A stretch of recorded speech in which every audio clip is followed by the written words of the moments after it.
Well, hello hyperspace, my name is Davontos and it's time to get hyped because this is some Infinite Warfare Zombies gameplay. That's right, Davontos is playing some zombies when it is really old, but I'm still playing zombies in Infinite Warfare because it's a really good way to farm up some keys for them supply drops. And speaking of supply drops, we're actually going to talk about Call of Duty World War II. That's right, Call of Duty World War II has them juicy supply drops that everybody loves so much. And they added something to their supply drops. So back in the day, Michael Conjuring, whatever his name is, he said that the supply drops are going to be strictly cosmetic. And well, he was right. When the game first came out, they had just, well, regular stuff in the supply drops like weapon camos and pistol grips. For some reason, I don't know why you would need a grip on a pistol, but pistol grips and all that fun stuff that, well, nobody really cared for. Yeah, there was some fancy looking camos here and there, but it was just strictly cosmetic, as he said. And then, they started adding weapon variants in supply drops, which is fine. I mean, it's still technically cosmetic because we already have those guns available at launch, so they gave us basically, well, cosmetic versions. Maybe some has more ammo, some give less recoil, but it's basically the exact same weapon at launch, just with an added perk. So, good to you, Michael Conjuring. Thumbs up, you're keeping your promise. But they broke their promise. Oh, good old Call of Duty, always breaking their promises, because I think it's going to happen on December 8th. They're adding weapons. Oh, we didn't see this one coming, boys. No, we did not see this one coming. Oh, did we? So, what's actually happening is they added, I believe it were 3 weapons. It's the Gewehr, which is a semi-auto assault rifle. This was in Call of Duty World at War. It's basically like the M1 Garand, but with a faster fire rate, and it's weaker. And then they're adding, I forgot what it was called. It's basically another take on the Type 100. It's the German version of the Type 100. I forgot what that gun was called, but yeah, it's basically another version of the Type 100.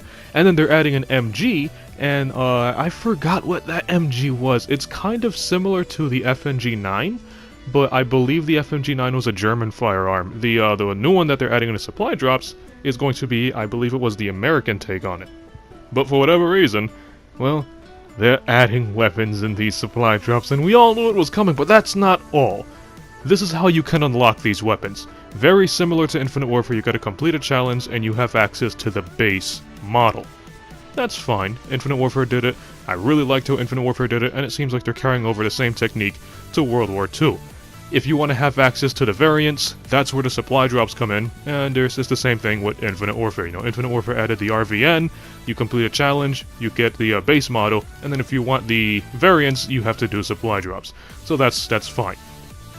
The big problem is they broke their promise, and we all saw that coming. But the thing is, this is why I actually like Infinite Warfare. We all knew weapons are going to come in supply drops. Whether they say it is, whether they say it isn't, we all know it's going to happen.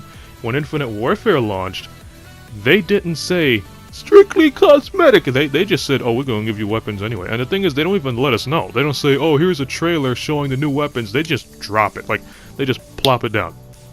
They did that, like, what was it, a few weeks ago? They just dropped us, like, 3, 4... 5, I think it was like 5 new weapons, and nobody even knew it was coming, and they just drop it on us.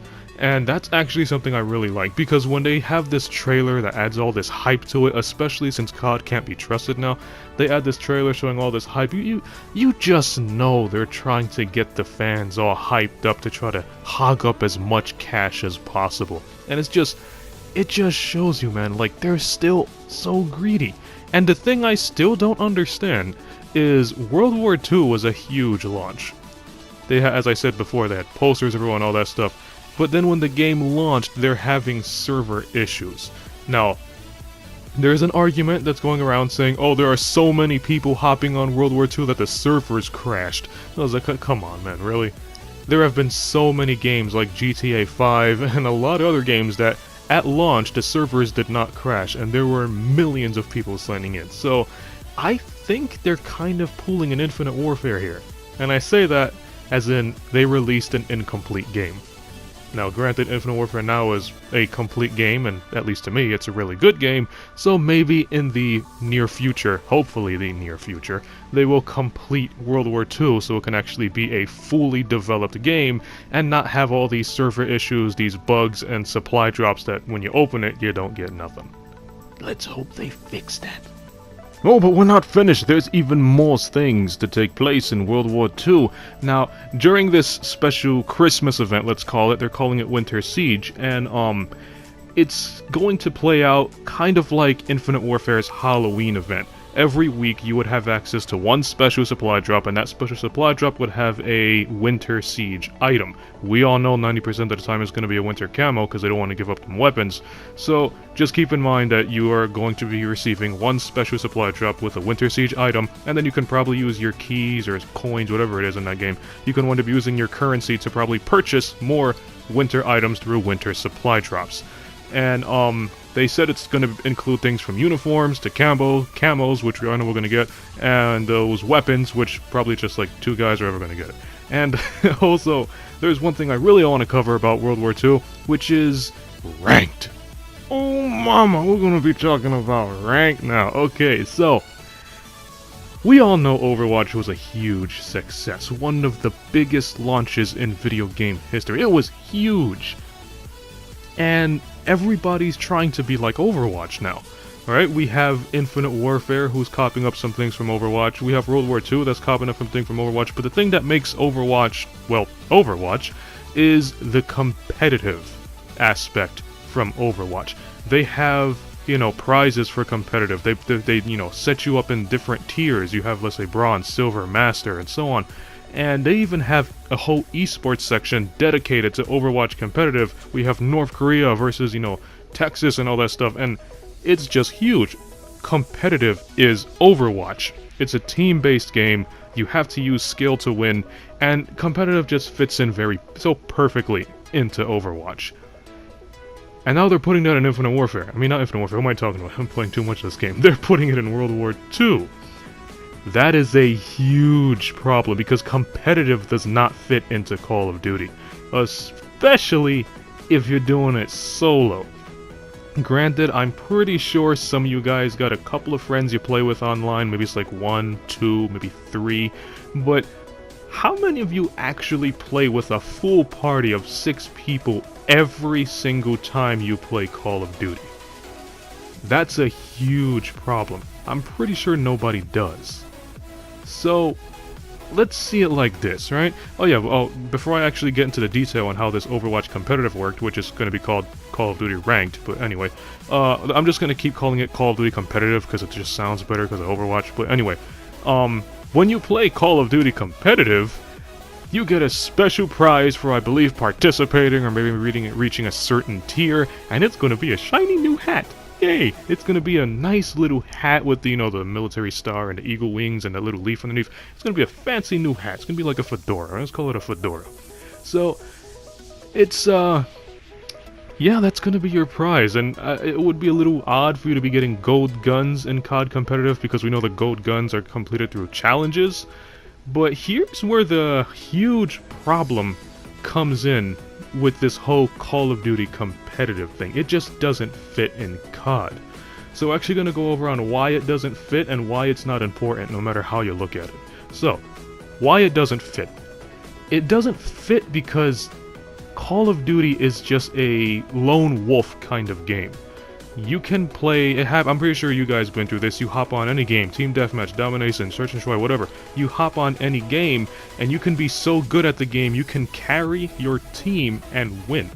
There have been games that I've joined and my team is getting, like, second place has 10 kills, third place has like 4 kills, and I'm all the way up in first with like 50 kills, and we win, obviously because of me, because I see that the team can't keep up with this. I'm not trying to, bloat or anything like that, but I mean, technically, if I get like 53 kills and only die 5 times, you can kind of say the win was because of me. So, that's how Call of Duty plays.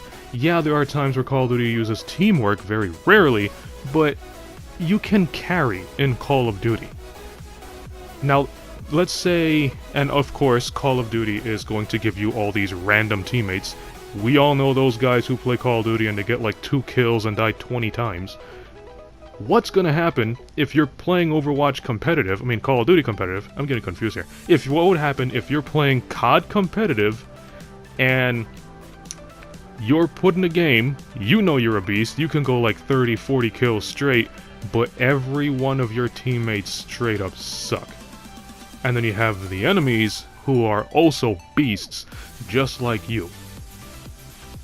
It's not good. It's just not gonna fit. You're always gonna lose, and you're gonna be put in lobbies full of sweats. Mostly because, what was that thing called that Advanced Warfare had? Skill-based matchmaking. Skill-based matchmaking is confirmed to be in World War II, therefore every single lobby you join is going to be full of sweats, therefore every single lobby you join is going to be very difficult, but if it's anything like Advanced Warfare, all of the sweats are going to be on the enemy side, while your team is just going to be a bunch of, well, let's just call them not good players. And it's just not going to fit into the competitive aspect. That's going to be a huge problem. Now, let's actually get into detail on why the competitive prizes just aren't worth it. Let's see it like this, right? You play Call of Duty competitive, and you can be the best of the best. Hell, you can be the #1 COD player in history. And you have that nice little hat, that fancy fedora to symbolize it. Maybe you got a uniform, hell, you got a gun camo. You can even have a dot sight, right? Everybody knows you're the best COD player ever. The problem is, your gear's prestige, you know, the hat, the uniform, all that stuff, its prestige is not as valuable as it should be. And there's a reason for this, and that's supply drops. Now hear me out on this. We all know back in the day the golden camo was the legendary camo that everybody was looking for. This is like, you know, back in the Modern Warfare days, back in the Modern Warfare 2 and so on. Gold camo was the best. You unlock gold, you would seem like a Call of Duty deity. And then they added some diamond camo, which is fine. You know, it's a step up from gold, so you have the gold guys who are like really good, and you have the diamond guys who are like the best of the best. Then they added dark matter and black sky. 3 tiers, the top 3. Dark matter, diamond, and gold. That's fine, but then supply drops came into play. Supply drops just quickly demoted the value of all of these camos, and the reason I say this is that let's actually use dark matter for example. Everybody has access to dark matter. A noob can buy the game today, and he has access to dark matter. All he has to do is grind for it. The camos in the supply drops have more prestige than dark matter would ever have, because you never know what camo you're going to get. They can actually drop a new, I don't know, supply drop bundle, as they're going to do with the Winter Siege, whatever it's called, and let's say, I don't know, there's a new Santa Claus camo, right? There can only be one man in the entire world who gets that Santa Claus camo, because we all know supply drops are random. So that one man who has Santa Claus camo has the most prestigious camo in Call of Duty World War II. Because once the Winter Siege comes to an end, nobody can ever get that Santa camo, which means the prestige for that Santa camo is through the roof. And it will always out-prestige any gold gun, any diamond gun, and any dark matter gun that anyone would ever have. It's the exact same thing for the uniforms. You play Call of Duty competitive, you know, maybe get a high rank and you get your nice little fancy fedora. What if they start adding very rare or legendary uniforms in the supply drops? They are still going to out-prestige any other uniform that you can earn through challenges. You see where I'm going here? Overwatch isn't like that, because the only way you can actually get golden guns is through competitive. So if you actually play competitive and you get these golden guns, and we all know to get the golden guns in Overwatch is a big grind, it shows the player, like, hey, I'm a beast tracer. I actually grinded up all of my competitive points, and I've spent it all on Tracer's golden gun. That's something to brag about. Because there's no other way to get Tracer's golden gun, and there's no other way to actually earn that much prestige as to grind up game after game and comp, and then have something to show it off. And on top of that, there's nothing in the loot system that can actually out-prestige the golden weapons. Yeah, costumes are fine, but hey, costumes are just cosmetic, and as we can see in Overwatch, the events do recycle throughout the years. See where I'm going here? And actually, I've played World War II before, and World War II actually doesn't require any skill. Now, I know there's that huge argument, people saying, oh, Call of Duty doesn't need any skill to play, but let's actually use, let's use this one right here, for example, Infinite Warfare. If a noob hops on Infinite Warfare, and he knows the controls to Call of Duty, he cannot stand up to a pro because the pro knows how to play the jetpacks, and we all know, jetpack maneuverability, wall riding, you can swing from wall to wall, you can use the jetpacks in all these fancy ways, therefore requires some training, therefore requires a little bit of skill for you to actually master the jetpacks and be really good at Infinite Warfare. It's the same thing for Boots old school, Boots Underground CODs like Modern Warfare, World at War, and so on. Like, let's use Modern Warfare Remastered. There are guys who know, where I can go for cover. There are guys who know how to approach different angles of the map, depending on, what the enemies are doing. There's a sniper over there, okay, I know a little flank route over here. Or I know I can take cover and try to pick them off with the AK-47. World War II just isn't like that. I've played World War II, I've seen World War II, and it's literally just people running all over the place with submachine guns, mostly. Just it's like playing a Sonic game, man. It's just you hold down the run button, just like Sonic, and you press the attack button, or the shoot button, when needed. That's it. You don't have to do any quick dodges, you don't have to take cover because there's kind of like no cover to take, and it's just... There's no skill in World War II, because, as I just said, it's just... everything is so small.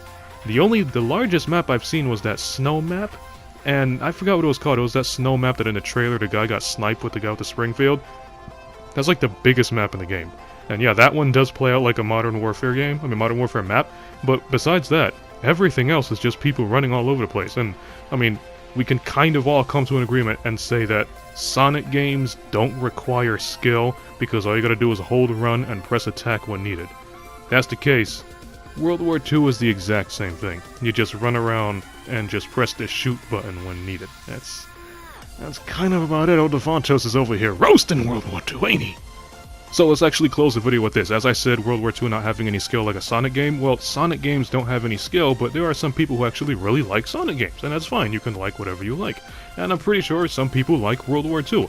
Both games don't really require any skill, but there are still some people who like that kind of game. That's fine. That's completely fine. The problem is putting a competitive aspect in those kind of games. When was the last time you heard of a competitive Sonic game?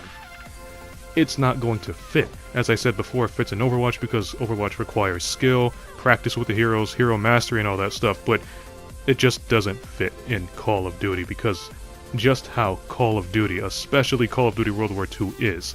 I can see them putting competitive aspects in Black Ops 3, I can see them putting it in Infinite Warfare, and I can especially see them putting it in all of the old school Boots Underground CODs. But the way World War II plays out, I keep going over this, but it's just not going to fit. Let me know how you see the new supply drops, and we all know they're going to add new weapons. So let me know how you see the current weapons that's in the supply drops, the new ones that they're going to add on Christmas, Winter, Siege, whatever it's called. And are you going to look forward to Call of Duty Ranked? Looking forward to your new fancy fedora, and we all know there's going to be an outfit to come with it in the future. Right now it's just a fedora, but we know they're going to add some more stuff, guaranteed. If you like this video, punch that like button with a mighty force. You can follow me up on Twitter at DavontosMan. And as always, I'll see all of you in the next video. Have a nice day!